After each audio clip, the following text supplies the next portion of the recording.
pit stops. The 22 car is back out front. Brian, I want to mention, it's nice to hear a driver say, I screwed up, it was my fault, rather than shift the blame somewhere else, and that's exactly what Frank Kimmel did. Almost refreshing to hear that.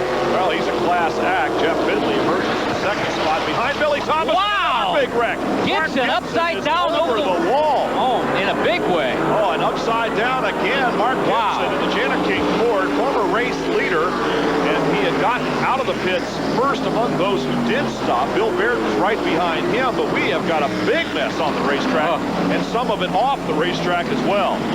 Scary moments now for Mark Gibson as he gets the belts loose. Yes, he's moving around inside the car, but good sign. Oh, if any of you have ever had this kind of challenge, getting out of the race car while you're upside down is not easy. Gravity is not your friend.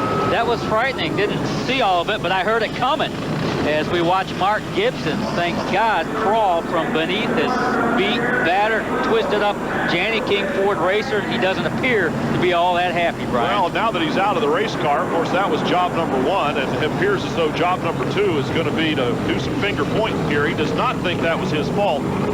That's Kevin Counselor, who he's having, or was having, the discussion with as they scurry Gibson away from the scene. I think he wants to continue the discussion just a little bit. Also involved the 39 car of Doug Keller, St. Joseph, Missouri driver, but clearly Mark Gibson, who came out on the worst end of that. Well, they're both out of the race, even Counselor.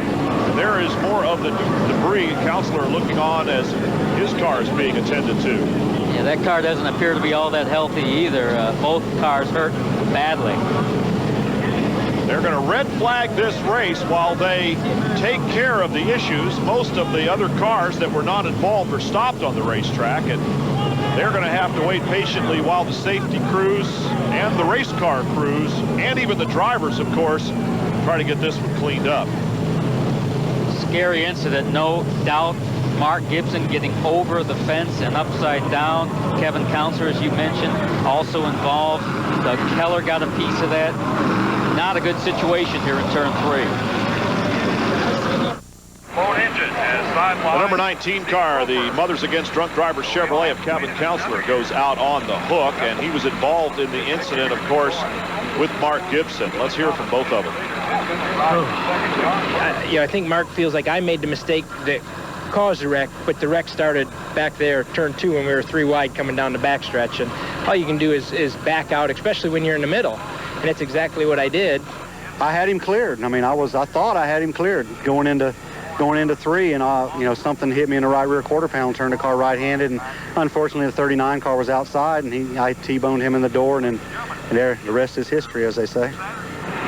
Well, and so is the number 59 Jana King Ford. In only its second outing, that car is going to need some serious repair, like jack up the radiator cap and put a whole new car under it, maybe.